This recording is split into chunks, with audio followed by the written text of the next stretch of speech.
ವೀಕ್ಷಕರೇ, ನೀವೇನಾದರೂ ರೈತ ಬಾಂಧವರಾಗಿದ್ದರೆ ನಿಜವಾಗ್ಲೂ ಕೂಡ ರೈತರಾಗಿ ನಿಮ್ಮ ಹತ್ರ ಜಮೀನೇನಾದರೂ ಇದ್ದರೆ ನಿಮಗೆ 10,000 ರೂಪಾಯಿಗಳನ್ನು ಕೇಂದ್ರ ಸರ್ಕಾರ ನಿಮಗೆ ನೀಡ್ತಾ ಬರ್ತಾ ಇದೆ. ಆದರೆ ಇದೇನು ಈ ಒಂದು ಸ್ಕೀಮ್ ಹೆಸರಾದರೂ ಏನು, ಅದರ ದಾಖಲಾತಿಗಳನ್ನು ಹೆದರು ಏನು, ಅದನ್ನು ಪಡೆಯುವುದೇನು ಅಂತೇಳಿ ನಾನು ಕಂಪ್ಲೀಟಾಗಿ ಈ ವಿಡಿಯೋದಲ್ಲಿ ಹೇಳ್ತೀನಿ.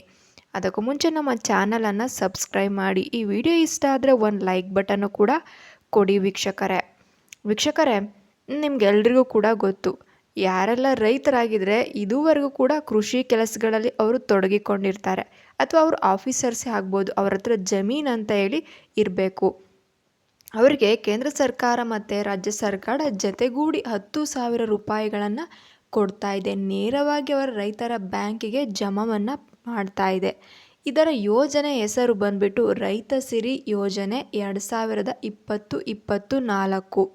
ಇದರ ಮೂಲಕ ಅತಿ ಕಡಿಮೆ ಜಮೀನು ಹೊಂದಿರುವಂಥ ರೈತರು ಸಹ ಸೇರ್ಕೊತಾರೆ. ಅವ್ರಿಗೂ ಕೂಡ 10,000 ರೂಪಾಯಿ ಹಣವನ್ನು ಕೊಡ್ತಾರೆ. ಹಾಗೂ ಅವರಿಗೆ ತರಬೇತಿಯನ್ನು ಕೂಡ ಕೊಡ್ತಾರೆ. ನಿಮ್ಗೆ ಬೇಕಿದ್ದರೆ ಈ ತರಬೇತಿಯನ್ನು ಕೂಡ ನೀವು ಪಡೆಯಬಹುದು. ಈ ರೈತ ಸಿರಿ ಯೋಜನೆಯಡಿ ನೀವು ತರಬೇತಿಯನ್ನು ಪಡೆದು ಹೇಗೆ ನಾವು ರೈತರು ಹೇಗೆ ಅತಿ ಕಡಿಮೆ ಬೆಲೆಯಲ್ಲಿ ನಾವು ಹೇಗೆ ನಮ್ಮ ಬೆಳೆಗಳನ್ನು ತೆಗೆದುಕೊಬೋದು, ನಾವು ಅತಿ ಕಡಿಮೆ ಒಂದು ತಿಂಗಳಲ್ಲಿ ನಮ್ಮ ಬೆಳೆಗಳನ್ನು ಹೇಗೆ ಬೇಗ ಬೆಳೆಸ್ಬೋದು ಅನ್ನೋದನ್ನು ಕೂಡ ಅವರು ತಿಳಿಸಿಕೊಡ್ತಾರೆ. ನೀವು ಅರ್ಜಿ ಸಲ್ಲಿಸುವುದು ಆನ್ಲೈನ್ ಮುಖಾಂತರವೇ ಅರ್ಜಿಯನ್ನು ಸಲ್ಲಿಸಬೇಕಾಗುತ್ತೆ ವೀಕ್ಷಕರೇ. ಇದರಿಂದ ನೀವು ಈ ಒಂದು ಬಂದಂಥ ಹಣದಿಂದ ನಿಮ್ಮ ಕೃಷಿ ಕೆಲಸಗಳಿಗೆ ಸಾಮಗ್ರಿಗಳನ್ನು ಖರೀದಿ ಮಾಡ್ಬೋದಾಗಿರುತ್ತೆ. ಇನ್ನಿತರ ವಸ್ತುಗಳನ್ನು ಕೂಡ ನೀವು ಖರೀದಿಯನ್ನು ಮಾಡಬೇಕಾಗುತ್ತೆ.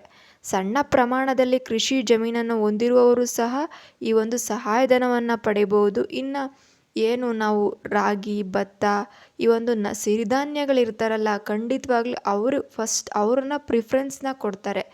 ರೈತರಿಗೆ ಒಂದು ಸಿರಿ ಯೋಜನೆ ಅನ್ನೋದು ಫಸ್ಟ್ ಪ್ರಿಫರೆನ್ಸ್ ಅವರು. ಫಸ್ಟ್ ನೀವು ರಾಗಿ ಹಾಕಿದ್ದೀರಾ, ಖಂಡಿತವಾಗ್ಲೂ ಹೋಗಿ ನೀವು ಈ ಯೋಜನೆಗೆ ಅರ್ಜಿಯನ್ನು ಸಲ್ಲಿಸಿ. ಭತ್ತ ಹಾಕಿದರೆ ನೀವು ಕೂಡ ಈ ಯೋಜನೆಗೆ ಅರ್ಜಿಯನ್ನು ಹಾಕಬೇಕಾಗುತ್ತೆ ವೀಕ್ಷಕರೇ.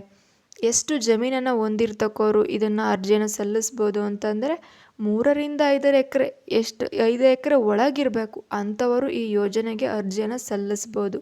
5ಕ್ಕಿಂತ ಮೇಲಿದ್ದರೆ ನಿಮಗೆ ಸ್ವಲ್ಪ ಬರೋದು ಡೌಟ್ ಅನಿಸುತ್ತೆ. ಸಿರಿಧಾನ್ಯಗಳನ್ನು ಯಾರೆಲ್ಲ ಬೆಳಿತೀರೋ ಅಂಥವರಿಗೆ ರಾಜ್ಯ ಸರ್ಕಾರ ಮತ್ತು ಕೇಂದ್ರ ಸರ್ಕಾರ ಮೊದಲ ಆದ್ಯತೆಯನ್ನು ನೀಡುತ್ತೆ. 10,000 ರೂಪಾಯಿ ಹಣವನ್ನು ಅವರ ಖಾತೆಗೆ, ರೈತರ ಖಾತೆಗೆ ಒಂದು ಜಮಾನ ಮಾಡ್ತಾ ಇದೆ ವೀಕ್ಷಕರೇ. ಇದಕ್ಕೆ ನೀವು ನಿಮ್ಮ ಹತ್ತಿರದ ಒಂದು ಏನು ಗ್ರಾಮವನ್ನಿರುತ್ತೋ ಅಥವಾ ಬಾಪೂಜಿ ಸೆಂಟರ್ಗಳಿರುತ್ತೋ ಅಲ್ಲಿ ಹೋಗಿ ಸೈಬರ್ ಸೆಂಟರ್ ಹತ್ರ ನೀವು ಈ ಅರ್ಜಿಯನ್ನು ಸಲ್ಲಿಕೆ ಮಾಡಬೇಕಾಗುತ್ತೆ. ಅಥವಾ ನಿಮ್ಮ ಮೊಬೈಲ್ ಫೋನ ಮೂಲಕವೇ ಈ ಅರ್ಜಿಯನ್ನು ಸಲ್ಲಿಕೆ ಮಾಡ್ಬೋದು. ಇದೇನು ತುಂಬ ದೊಡ್ಡ ಕೆಲಸ ಅಲ್ಲ. ಆದರೆ ಈ ಸ್ಕೀಮ್ ನಿಜವಾಗ್ಲೂ ಕೂಡ ರೈತರಿಗೆ ಹೆಲ್ಪ್ ಆಗುವಂಥ ಸ್ಕೀಮ್ನ ತೊಗೊಂಬಂದಿದ್ದಾರೆ. ರೈತ ಬಾಂಧವರು ತಮ್ಮ ಒಂದು ಪಹಣಿಯ ಒಂದು RTC ನಂಬರ್ ಬೇಕಾಗುತ್ತೆ, ಆಧಾರ್ ಕಾರ್ಡ್ ಕೂಡ ಬೇಕಾಗುತ್ತೆ, ಮತ್ತು ರೇಷನ್ ಕಾರ್ಡ್ ಏನು BPL ಕಾರ್ಡ್ ಆಗಿರುತ್ತೆ ಅದನ್ನು ತೆಗೆದುಕೊಂಡು ಹೋಗಿ ಅಲ್ಲಿ ತಮ್ಮ ಪ್ರತಿಯನ್ನು ಕೊಟ್ಟು ನೀವು ರೆಡಿನ ಮಾಡಿಸ್ಕೊಬೇಕಾಗುತ್ತೆ ವೀಕ್ಷಕರೇ. ಇದಾಗಿತ್ತು ಇವತ್ತಿನ ವಿಷಯ.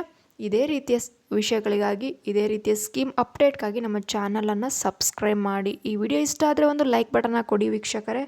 ಥ್ಯಾಂಕ್ ಯು, ಧನ್ಯವಾದಗಳು.